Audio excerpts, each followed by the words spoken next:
அரசியல்வாதிகள் 43 பேருக்கு அறகலைய பெயரில் நட்டையீடு என்பதாக அதற்கு தலைப்பிடப்பட்டிருப்பதையும் நாங்கள் அவதானிக்கக்கூடியதாக இருக்கிறது. 122 கோடி ரூபாய் வழங்கப்பட்டதாக அறிவிப்பு என்பதாகவும் அதற்கு உபதலைப்பிடப்பட்டிருப்பதை நாங்கள் காணலாம். லங்காதீப பத்திரிகையிலும் அது குறித்த தகவல்கள் வெளிப்படுத்தப்பட்டிருப்பதை நாங்கள் காணலாம். අරගලයේදී කිනිදබු ගෙවල් වලට මන්ත්‍රීලා 43ක් கோடி 122ක් வந்தி அரங் என்பதாக அதற்கு தலைப்பிடப்பட்டிருப்பதை நாங்கள் காணலாம். ஏனைய பத்திரிகைகளும் அது குறித்த பிரதான செய்திகளை தந்திருக்கின்றன. வீரகேசரி பத்திரிகை முதற் பக்கத்தில் அந்த செய்தியை பின்வருமாறு தந்திருக்கிறது. 122 கோடி ரூபாய் இழப்பீடு பெற்ற முன்னாள் எம்பிக்கள் 43 பேரின் பெயர் விவரங்களை சபையில் வெளிப்படுத்திய அரசாங்கம் என்பதாக அந்த செய்திக்கு தலைப்பிடப்பட்டிருப்பதை நாங்கள் காணலாம்.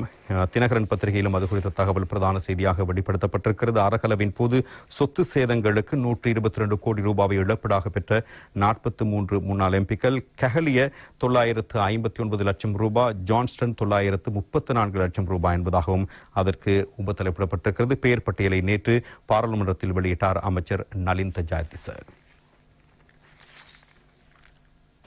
මීට කලින් අවස්ථාවකත් අපි මේ පාර්ලිමේන්තුව එළිදරව් කළා කොහොමද දේශපාලන බලය පාවිච්චි කරලා බාර් පර්මිට් එක පහුගිය කාලේ බෙදාගෙන තියෙන්නේ කියලා. දැන් කලබල වෙන්න එපා. සමහරු නැගිටලත් ප්‍රශ්නයව කෝ ඒගොල්ලන්ගේ නම් නැහැනේ කියලා. තව ටික දවසක් යනකොට දාලා තියෙන නම පිටිපස්සේ තියෙන දේශපාලඥයාගේ නම එළිදරව් කරන්නම්. ඊළඟට අපි ඉදිරිපත් කරා ජනාධිපති අරමුදලෙන් කොහොමද අරගෙන තියෙන්නේ කියලා. ධම්ම මේ කියන්නේ පහුගිය 2021 අවුරුද්දේ මේ දේපල හානි උනාය කියලා. ඒ වෙලාවේදී දේශපාලඥයන් විසින් කොහොමද මේ රජයෙන් වන්දි අරගෙන තියෙන්නේ කියන එක. මොකද සාමාන්‍යයෙන් අපේ රටේ ඔය ස්වභාවික ආපදාවක් වුණත් පූර්ණ හානියක් වුණාම දේපල වලට දෙන්න පුළුවන් උපරිම ලක්ෂ 25යි. ඒක සාමාන්‍යයෙන් ලැබෙන්නේ නැහැ. හැබැයි මෙන්න බලන්න බලය අතේ තියෙන අය කොහොමද මේ වන්දි අරගෙන තියෙන්නේ කියලා.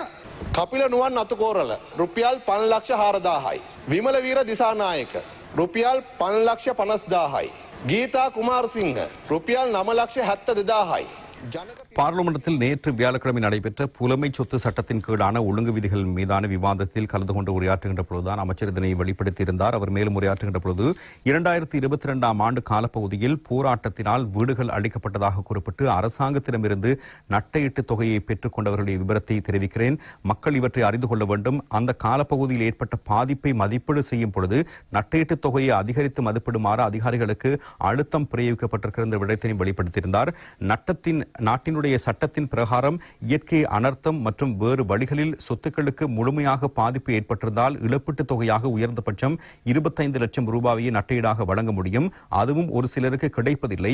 இழப்பீட்டை குறிப்பிட்டுக் கொண்டு அரசு அதிகாரத்துடன் தமக்கு ஏற்றாற்போல் நட்டையீட்டு தொகையை பெற்றுக் கொண்டிருக்கிறார்கள் என்பதாகவும் அவர் சொல்லியிருந்தார். எனவே அதனோடு இணைந்ததாக அவர் பெயர் பட்டியலையும் வெளிப்படுத்தியிருந்ததை நாங்கள் காணலாம். தீ வைத்து அளிக்கப்பட்ட சொத்துக்களுக்கு நட்டையீடாக மொத்தம் 122 கோடி ரூபாய் பெற்ற 43 எம்பிக்களுடைய விவரங்களையே அவர் வெளிப்படுத்தியிருந்ததை நாங்கள் அவதானிக்கக்கூடியதாக இருந்தது. விடுபடு பெற்ற 43 முன்னாள் அரசாங்க உறுப்பினர்களின் பட்டியலை அமைச்சர் நலிந்த ஜாயதிச பாராளுமன்றத்தில் வெளிப்படுத்தியிருந்தார்.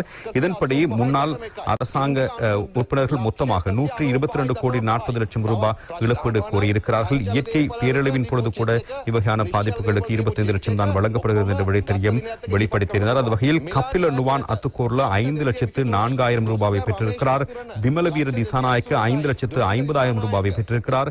கீதா குமாரசிங்க 9,72,000 ரூபாயை பெற்றிருக்கிறார். ஜானக திஸ்ஸ குட்டியாராச்சி 11,43,000 ரூபாயை பெற்றிருக்கிறார். குணபால ரத்னசேகர 14,40,610 ரூபாயை பெற்றிருக்கிறார்.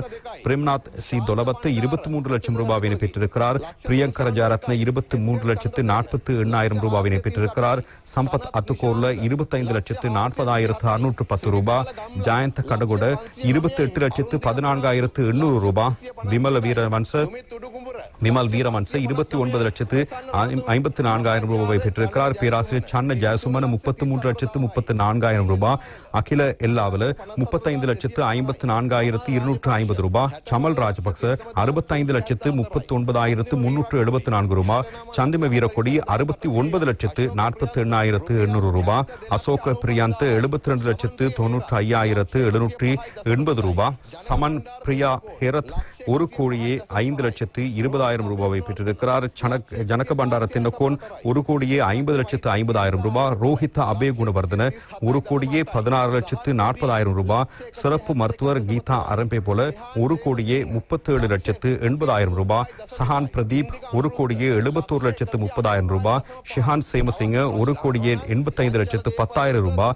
இந்திக்கு ஆண்ருந்த 1,95,50,000 ரூபாய். மிலான் ஜாயத்திலக்க 2,23,00,000 ரூபாய். கலாநிதி ரமேஷ் பத்திரன 2,81,00,000 ரூபாய். துமிந்த திசாநாயக்க 2,88,00,000 ரூபாய். கனக ஹேரத் 2,92,00,000 ரூபாய். டிபி ஹேரத் 3,21,00,000 ரூபாய். பிரசன்ன ரணவீர 3,27,00,000 ரூபாய். WD வீரசிங்க 3,72,00,000 ரூபாய்.